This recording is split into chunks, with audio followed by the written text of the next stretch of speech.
बिस्मिल्लाहिर्रहमानिर्रहीम। अस्सलामु अलैकुम व्यूवर्स, मैं आपकी मेज़बान शाज़िया कमर कुकिंग विद शाज़िया में आप सबको खुश आमदीद कहती हूँ। आज हम बनाएंगे स्टीम रोस्ट मटन रान। बहुत ही मज़े की बनती है और बहुत ही आसान तरीके से बनाएंगे ताकि ईद पर आप अपने घर पर आसानी से बना सकें। तो आइए देखते हैं ये मज़े की स्टीम रोस्ट मटन रान बनाने के लिए किन किन चीज़ों की ज़रूरत होती है और ये कैसे बनती है। तो चलिए रेसिपी स्टार्ट करते हैं। सबसे पहले हमने रान को अच्छी तरह से वॉश करना है।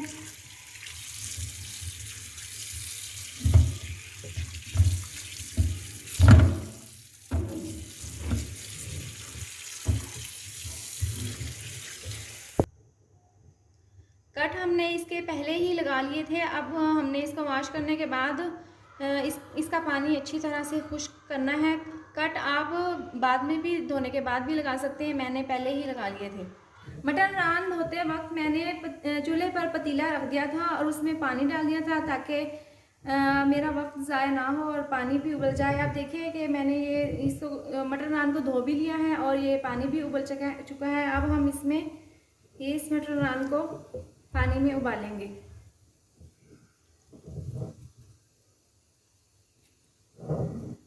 अब इसको हम आराम से इसमें हमने डाल दिया। इसके साथ ही हम इसमें 1 चम्मच लहसुन अदरक का पेस्ट, 1 चम्मच सुर्ख लाल मिर्च, 2 चम्मच नमक, 1 चम्मच हल्दी पाउडर शामिल करेंगे।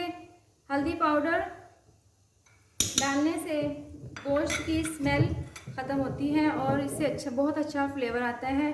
ये मैंने मसाले इसलिए इसमें शामिल किए हैं क्योंकि अब हमने इसको तकरीबन 30 मिनट के लिए इसको बॉईल करना है और ये सब मसाला जात इसके अंदर अच्छी तरह से शामिल हो जाएंगे। जो हमने कट लगाए थे सब मसाले उनमें अच्छी तरह से जज्ब हो जाएंगे और फिर ये अच्छी तरह से बॉईल भी हो जाएगा।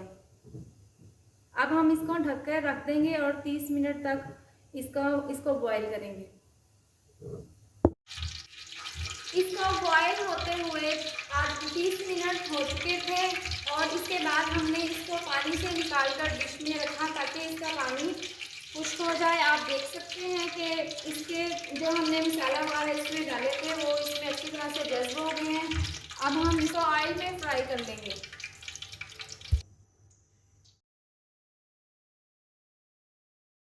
अच्छी तरह से गर्म हो चुका है। अब हम इसमें मटन रान को डालकर अच्छे से फ्राई कर लेंगे। इस तरीके से आपने इसको फ्राई करना है और इस तरह ऑयल डालने से इसमें हमने जो कट लगाए हुए थे इनमें अच्छी तरह से ये ऑयल पहुंच जाएगा और ये अंदर से भी अच्छी तरीके से फ्राई हो जाएंगे। देखिए नाजरीन, ये बहुत ही अच्छे तरीके से फ्राई हो चुका है। अब हम इसको तकरीबन 15 मिनट के लिए ठंडा होने के लिए रख देंगे और इतनी देर में हम इसके ऊपर मसाला लगेगा वो तैयार कर लेते हैं।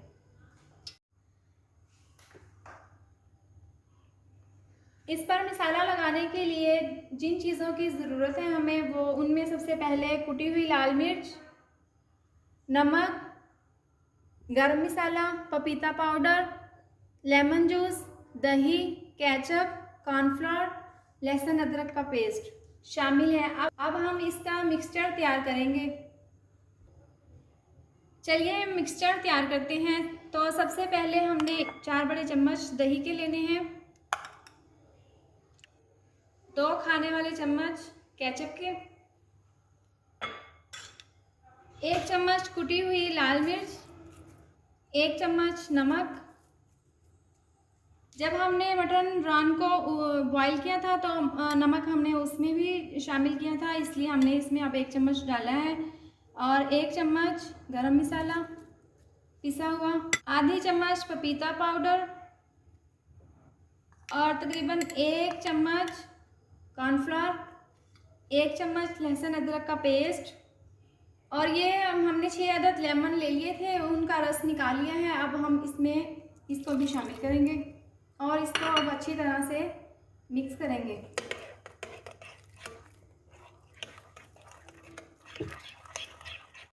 मिक्स करने के बाद अब हम इसमें 1 चम्मच हल्दी पाउडर शामिल करेंगे और इसको दोबारा से मिक्स करेंगे हम अच्छी तरीके से। मिक्सचर हमारा अच्छे तरीके से तैयार है और अब हम ये फ्राई किए हुए मटन रान पर इसको लगाएंगे।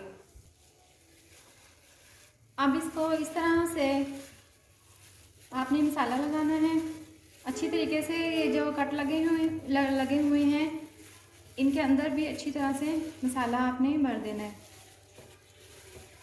अब देखिए हमने मटन रान को अच्छी तरीके से मसाले लगा दिए हैं और अब हम इसको तकरीबन आधा घंटे के लिए रख देंगे ताकि जो मसाले हमने इसमें लगाए हैं वो अच्छे तरीके से जज़्ब हो जाए। अब सबसे पहले हमने प्रेशर कुकर में तकरीबन 2 गिलास पानी डालने हैं। इसके बाद हम इसमें इस तरह से एक छलनी रखनी है। अब कुकर के अंदर हमने इस तरीके से फॉइल पेपर को रख कर अब इसमें हम इस तरह से सुराख करेंगे।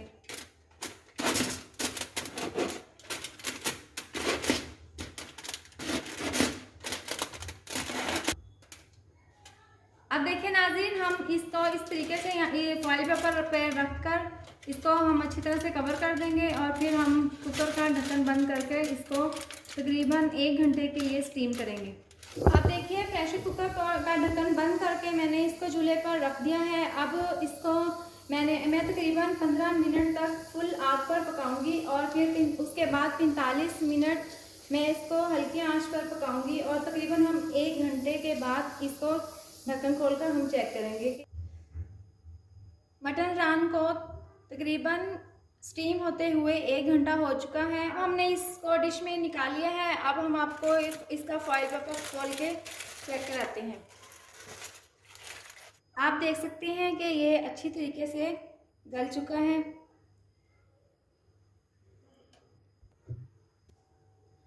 फॉइल पेपर से निकालने के बाद हमने इसको डिश आउट कर लिया है और ये बहुत ही ज़बरदस्त बनकर तैयार हुआ है और अब हम इसको खाने के लिए पेश करेंगे। ये वीडियो पसंद आए तो आप इसको लाइक करें, चैनल को सब्सक्राइब करें और नीचे दिए गए बेल आइकन को दबाएं ताकि मेरी आने वाली मज़ीद नई वीडियोस का नोटिफिकेशन आपको मिल सके।